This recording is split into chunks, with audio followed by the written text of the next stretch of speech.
Hello everybody, and welcome to my video blog, which is part of my website, uslegalwriting.com.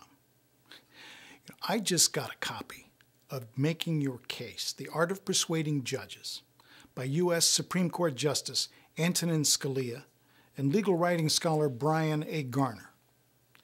If you practice law in the U.S., you know who Justice Scalia is. And if you practice law in the U.S., you should know who Bryan Garner is. The purpose of the book is to help lawyers become better advocates, both orally and on paper. And seriously, it delivers. It's painstaking, it's methodical, it's always instructive, and very often, it's really funny. The authors identify lots of lawyer bad habits. Who knew we had any, right? And a good example is the use of Latin when English will do. I have to agree with them there.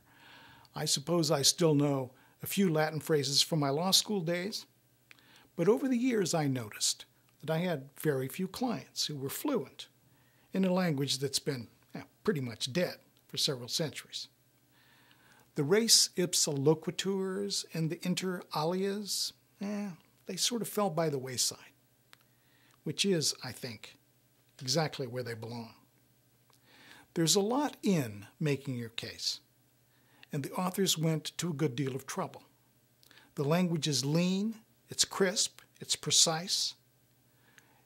Writing generally doesn't come off the pen this way. It's not easy to do, and I suspect that even these highly skilled authors needed a few rewrites to get their prose into the shape it's in here. The book has a certain scholarly feel to it, I think, but this doesn't get in the way of a good read. If you're in the business of persuading people, and if you're a lawyer, that's exactly what business you're in, then this is a book you need. This is especially true if occasionally you need to persuade somebody really smart. Because the authors, they're really smart, really, really smart. And they go into detail about what they find persuasive. Doesn't get any better than that. The argument principles you'll find in this book will stand you in good stead in just about any court or with any audience. I like this book a lot, you can probably tell.